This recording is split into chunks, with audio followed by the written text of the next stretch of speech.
remodeling and things like that. So that as long as you make sure that everything is up to code, like the maximum they can go to your house and check, and if everything is up to code, they'll give you a fine.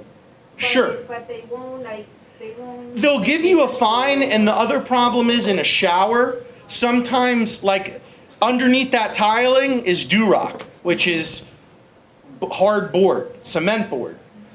Again, sometimes they need to verify underlayment inspections of things that are covered up. So that's one problem you could have from not pulling a permit and getting the proper inspections.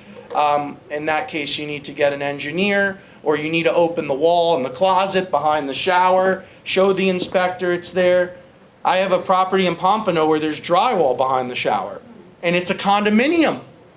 And condos are different because you're attached to someone else, and this causes a lot of litigation in the building and problems.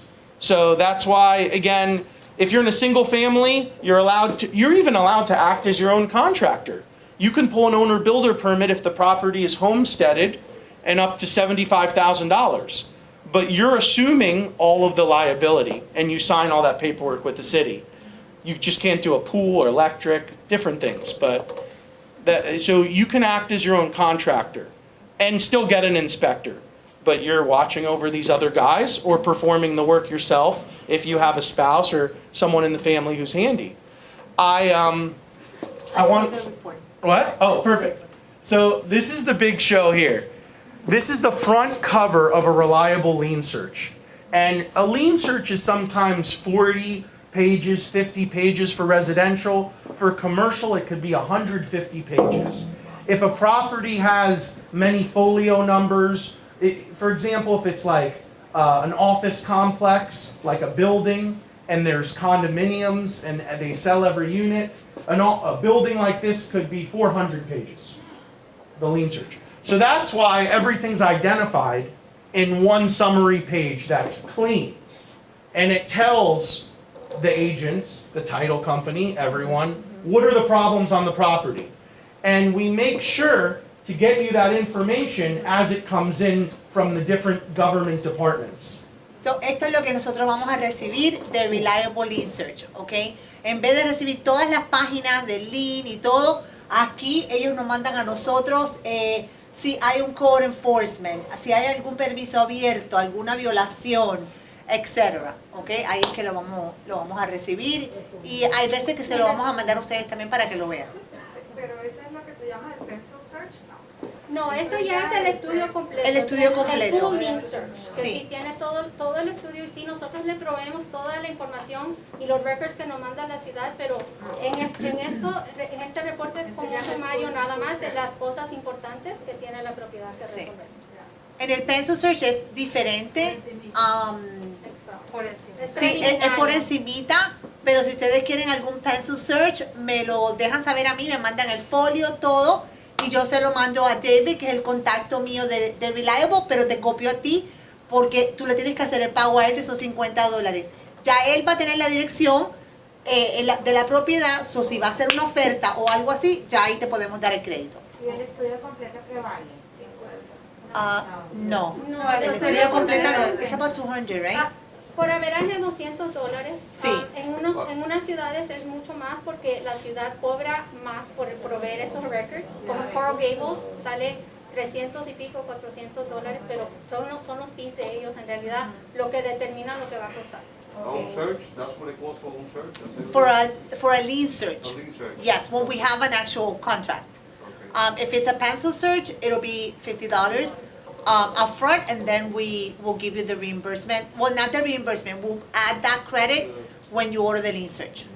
El pencil search, el preliminario, la ventaja es para una persona, un inversionista, que tal vez no va a sacar un mortgage, no quiere tal vez tener un proceso extendido de lo que es, quiere un cierre rápido, etcétera, o va a ir a la corte a comprar una casa de foreclosure. No tiene mucho tiempo en realidad como para esperar que la ciudad produzca toda la información. Entonces ahí uno aventaja tiempo, pero por lo menos toma una decisión con un poquito más de información, en vez de tomarla ciegamente. Esa es la ventaja de un search preliminar, ¿verdad? ¿Puedo decir algo? Ustedes saben que en el MLS miramos mucho a veces que el listing agent se lava las manos y dice due diligence, el buyer's agent tiene que investigar. Eso para mí es un red light, porque me está diciendo investiga tu vaina, pero yo no quiero nada que saber, ¿no? Entonces es buenísimo saber que ellos pueden hacer un front search porque le mandamos ahí el folio number y por lo menos le damos el momento. This is, make sure you have all your responsibilities. Yeah. And the main problem is you with some other title companies, the lien search might be coming far after the inspection period. And that's why, this is a whole nother class, but that's why if you represent the seller, you need to be very proactive. And you need to know what's going on. And the seller, even with the seller's disclosure, the seller might not know they have an open permit. Or they don't know, maybe the last time they bought the property, they signed a hold harmless or bought it in cash, so they don't know. El vendedor no sabe, perdón, sorry. Sure. El vendedor a veces no sabe que tiene ese violation of open permit. Por eso es bueno hacer ese pencil search adelantado. Let me ask you, Erica, and sometimes the seller says that they want to use their title company. I was going to say that. Okay. So, hay veces que el vendedor en el MLS pone, el vendedor quiere escoger la compañía de título, ¿ok? Tienen que tener mucho cuidado con eso. Porque si eso pasa, él puede tener un convenio con quien sea y decirte, mira, firma aquí y te está firmando un hold harmless y tú eres responsable de todo lo que tiene la propiedad. So pretty much if somebody says in the MLS, you need to use my title company, a lot of listing agents are doing that, okay? You have to be careful because you want to make sure that they did order a lien search and they're not making you sign a hold harmless.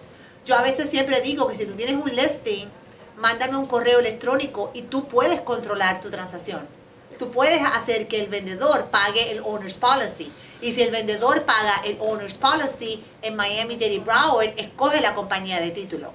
And unfortunately, in this market with very limited inventory, you're going to That's start the to key. see That's the you're key. going to start to see people in the broker's remarks, say, make those suggestions to use my mortgage or my title, which those you're not allowed to really do. Right. And agents try and control that, and that becomes a very gray area. Now I've seen. Can they still, I'm sorry. Sure. Can they still do a pencil search with, let's say, with Reliable? Yes. Yes. Even if they use another title? That's a good question because Yeah. when I started doing education with the boards, and that's how I met Brenda at Reliable, Reliable will let an agent contact them to do a search.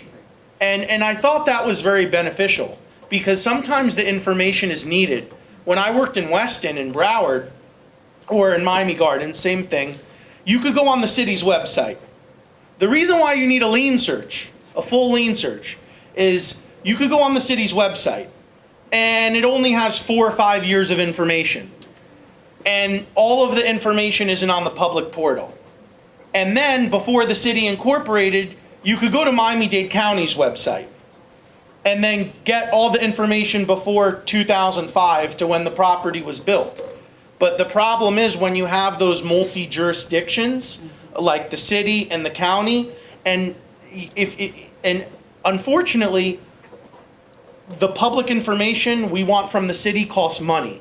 And it's a big money maker for the cities. In Key West, they'll give me the information right there. In Fort Myers, some of these cities, you could talk with the girl on the phone at the building, but here, sometimes they'll give you some information. I was in North Bay Village the other day. I called them. They don't have a public portal. But the people at the building departments, like I used to work, they've been instructed not to give information because they don't want to give misinformation or pieces. Or Monica said there wasn't any open permits. And they've been instructed to have a lien search company order the information from the city directly and pay for it. And this information, it needs, again, it's very important. If you guys can pull a lien search when you list the property or explain to the seller the importance, very important. It'll protect your commission It'll protect the seller, it'll protect everything. How did you put that video? I skipped the first video. Oh, you did? But- You gotta press play Oh, play, of play. the slideshow. Just because I like this video. Oh, the beach one you like? Speaking of the heat, Okay, here cool. in Florida, we often assume beaches are open to the public, but one woman actually owns and lives on part of Deerfield Beach. She's now locked in a legal fight with the city. 7's Kevin Ozebek explains in his special assignment report, Battle for the Beach. This stretch of sand near the Deerfield Beach Pier is a true South Florida gem. The beach is beautiful. It is just, it's pristine. But when you walk just north of the pier, there is no missing this taped off trailer. It's an eyesore. It doesn't quite fit in with the rest of the neighborhood, I'll put it that way. And the president of the condo association for these units near the trailer is not thrilled with his neighbor. She has done nothing but been a nuisance to our community. The woman who calls this trailer home is Christina Clothier. If I had to actually choose, this would not be my ideal. Despite living next to a public stretch of beach, Christina owns 2 plots of beach property. She inherited them from her father. Decades ago, private homes dotted the beach. Now, most of the beach is public, and Christina wants to keep it that way. She wants to sell her land to the city, but they're not buying. What do you want to say to Deerfield Beach? Do the right thing, which you should have done years ago, And that is, to purchase the property. in 2017, Christina says the city placed these trash and recycle cans on her property. I'm paying ridiculous amount in taxes. And if the city wants to use the property, then buy the property. So Christina says she put up no trespassing signs. Deerfield Beach code compliance then fined her for unpermitted signs and unpermitted placement of signs. They're trying to wear me down. It's not going to work. Christina racked up $49,880 worth of code violations, which she has not paid. The city is now suing Christina, arguing it's authorized to foreclose on the code enforcement liens. Christina's attorney disagrees. Instead of buying it, they are attempting to take it through these unfounded, known baseless code violations. In a statement, the city tells 7 News, code violation complaints are investigated and enforced, and the city would prefer that the property owner address all outstanding violations and bring the property into full compliance. You have a government entity saying, no, you don't own it. We can use it for our own gain, for our own property, and you just keep paying those taxes. No, that's not right, and that's not American. Christina's 2 stadium plots have a combined market value of more than $761,000. Yeah. But she has them listed for about double that amount, at nearly $1.5 million. But says that is negotiable. She says until they are sold, the beach will remain her home. How much of this is principal? I'd say all of it. Absolutely all of it. The problem is, this is everything I own. She's just in this for the big dollar, basically. It's pretty obvious why she's doing this. So now, the battle for this part of the beach is heading from the sand to the courtroom. Kevin Ozebek, 7 News. So this is pretty interesting. And the cities use zoning and landscaping and signage to control everything that's going on. Another thing that kind of brought to my mind, I saw a residential agent on the MLS. They put vacant lot is zoned RM15. You could build 15 units on the property. They put it in the broker's remarks. Wow. Because they made their own assumptions. And they, again, but what the code reads, the city code is, you can only build 15 units per acre. And the lot is only 13,000 square feet, which is a third of an acre. So you're having all the times agents. So you can only build 5 units on the lot. And we found out you need a variance, which is another process to do that because there's these trees. But the point is, agents, again, you keep your relationships with your buyers and sellers. You know, us do the lien search and find out what's wrong with the property so the transaction conveys correctly. Sí, por ejemplo, es lo que está diciendo que hay una gente que puso en el broker remarks cierta información sin saber y tener la información correcta. Por eso es muy importante que antes de poner cualquier información, y especialmente en el MLS, hables con Ben, le preguntes, mira, esto es lo que tiene la propiedad, ¿qué es lo que puedo poner? ¿Ok? Porque eso es muy, muy importante. Anything else, Ben? Does any, So what is your fee? What are you- okay, that's a good question. So typically, an agent would call me with the lien search. And if they call me with the lien search, then a lot of the information is compiled. I do a free consultation. So if I can't help your seller, or your buyer, it's usually the seller, but if I can't help you, I'm gonna let you know. If I can help you, I charge $360 to come out to the property to evaluate it. I have access to the MLS, my wife, and I can look on the MLS, I can look at the lien search, and through my experience, I can, come up with some pieces and put some pieces together. But if I can come to the property to inspect and then determine resolution, that's best. The reason why I need to come and inspect is because I need to see anything else on the property that's wrong that might prevent us from closing out. If there's anything that's wrong, I let the seller know. I'm like, look, this is what's wrong. It could become an issue. It might not become an issue. So just because there's wrong stuff doesn't mean we stop there. Maybe it's me saying, hey, this is what it's going to cost to fix it. Let's credit the buyer some money. I was in another Pompano story. When you call, like Service America, who's now out of business, they installed an air conditioner. And the air conditioner, they didn't get the final inspection. Well, around the air conditioner, there was an illegal addition. There was water heaters with electric running everywhere. The point being is, the agent just wanted to call the city of Pompano for $76 and have them come out to inspect the AC. If they would have done that, they would have found the illegal addition, the electrical work, all the other violations. So in that particular situation, I'm kind of going on here. No. The buyer was an investor and he was going to gut the house and pull permits for everything anyway.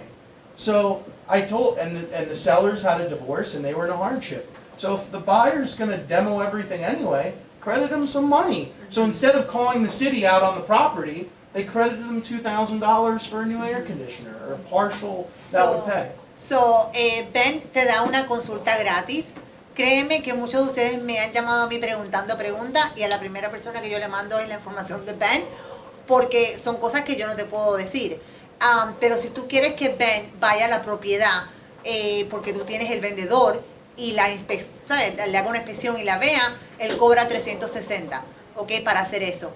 Pero él te va a decir lo que necesita. Muchas de las cosas a veces todo se puede negociar en el contrato. And Erica also, I'm a general contractor too, but I'm more like an owner's rep. Meaning I'm not looking, I'm not making money off correcting and doing construction. So in these exercises, I'm looking to the fastest way to compliance. Obviously other contractors, or the one you might call back, or, they're just looking for money. Él es un contratista general, él no quiere simplemente hacer el dinero, él quiere corregir el problema. Ese es lo que él se especializa, en corregir el problema que hay, para entonces nosotros corregir el lien y hacer el cierre sin problema ninguno. Si tú estás haciendo una transacción financiera, tú tienes que corregir eso. El banco no te va a prestar dinero si hay algún problema. Yo quiero que ustedes entiendan eso, y especialmente si es FHA. Okay, están financiando, tú no puedes cerrar con problemas. Okay. Eso era lo que quería preguntar, ¿no? Que cómo impactaba a nivel de financiamiento que aunque la propiedad esté en una zona que no necesita reocupación, sí, pero en la inspección, por lo menos yo me he encontrado del vendedor un ejemplo que dice, no, mira, yo convertí el garaje en un efficiency, ¿verdad? Pero le metí un baño, pero no importa, cuando venga el inspector yo le pongo un poco de cajas, no se ven las cajas. Claro, sí, yo le pongo un poco de cajas, no ha pasado nada, no lo ven, y efectivamente, o sea, como el comprador estaba interesado en que quedara así porque era la idea de seguir con el con la estructura, porque era para inflación, se quedó tranquilo, sabía las consecuencias, la inspección pasó y no hubo problema. Bueno, es un convencional, que no es a lo mejor la inspección tan estricta. She's saying that there was, Yeah, that was fast for me. yeah. She's saying that era un baño, ¿no? No, hay que hacer su cocinita. Also, there was a garage converted, and then the inspector came in and they put boxes so they wouldn't see, you know, the addition or anything like that, so they could close even if it was a conventional property. And a lot of times, for garage spaces converted into living areas, you can't permit them anyway. You can't bring them into compliance, so, and the city just wants to make sure people aren't using an Airbnb, and that's another class, in a single-family residence, in a zoning that only allows single-family. So people, I'm like, get the mattress out of the garage, get the dresser out of the garage, stack the boxes, and roll the dice. Because again, you don't want that to look like a habitable space or a bedroom. And to demolish a bedroom and bathroom is easy in a garage, but to demolish it with a permit, it brings the cost from $1,000 to $10,000, just because of all the licenses, electric, plumbing, permitting, plans, inspections, and unfortunately the process is the reason why the process is expensive, because it's very time consuming. Getting these permits, waiting for these inspectors, this one's coming from 9 to 1, this one's coming from 2 to 4. You can't call the same inspection on the same day, so that it's time consuming. Sí, todo ese proceso, It's a migraine. todo ese proceso se demora mucho, así que por eso es que a veces puede ser costoso. Let me ask you, Ben, Sorry. because I always tell our agents, not to give any type of remarks or anything like that, if they're not lawyers, of course, if they're not GCs and all that. So what time period do you think, we could call you or for some, before inspection or Sure, after so inspection? if you're listing a property and the owner says something or you see something that might be off, you can call me. You can also, call me later down the line when you go under contract. But obviously, two things. The earlier the better. And the second thing is, on most of your contracts, for some reason, the Florida Bar, the attorneys, they took out of the contract about open permits and code violations. So now all the attorneys are saying, put in the contract, if you represent the buyer, that the seller's to close open permits and code violations at closing at own expense. Obviously, if you represent the seller, it's best to know the quickest what's going on. But yeah, no, it gets, the earlier you can call me, the better. If there's a question I can answer, I'm happy to help you, If there's like, hey, should I put up a picture of this bedroom in the garage on my listing? Or maybe, hey, Ben, this is the existing conditions. Should I just do cash and conventional and stay away from FHA or VA? Or am I, because those are harder loans to underwrite, and they're going to require certain years' life left of roof, and they're not going to tolerate open permits or code violations at all. So there's different recommendations I can make depending on the property. Two questions. And we're always here. So the 360 is to visit? Yes. And then if you have to do something, what percentage or what's the fee for the seller when you remedy something? That's a good, it really depends. Okay. It depends on what we find during the 360. Something as simple as hot water heaters or fences normally could be resolved, something like simple as hot water heaters or fences can normally be resolved for around $700 or $1,000 plus municipal fees, which vary, But again, I realize it's a hardship. I do everything I can to work with the sellers. Sometimes I get paid on the HUD, on the closing disclosure, or CD, what do we call it, a CD now? Closing disclosure. Sometimes on the settlement statement, so many names. Sometimes I get paid at closing. I normally don't like to do that Yeah. because we don't want to invest money in people's properties and we don't know when and if it's going to close. Yeah. But again, I always make it my mission to work with you and the seller, and it's always a hardship situation. But what I promise, my clients is I'll never take you for a ride. I'll never string you along and say it's this much, then it's that much. Like my father-in-law put a roof on an air condition on his roof on his office building. Then the air condition company says it's $4,000 for the unit.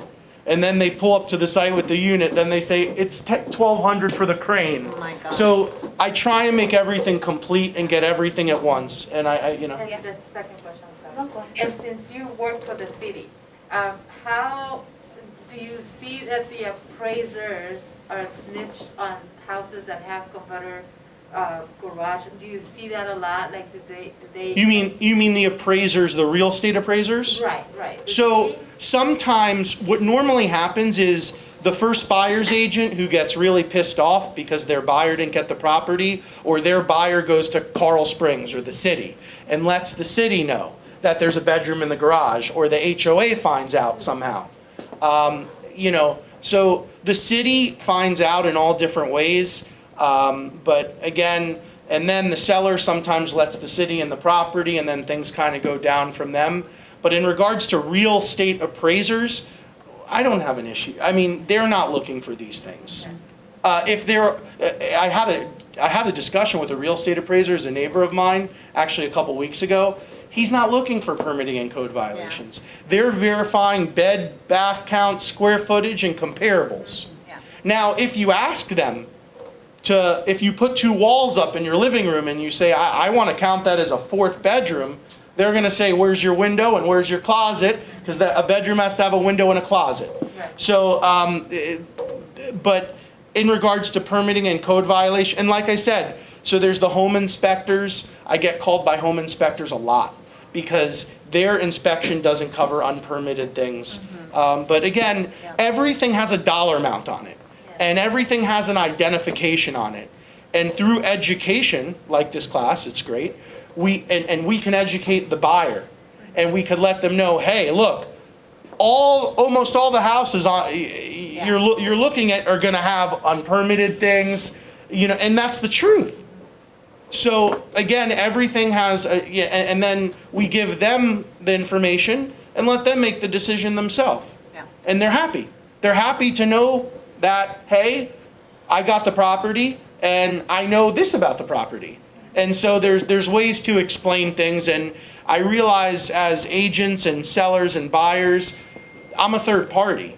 So I'm not emotional about it. If it were my house or my rental, I want you to handle it.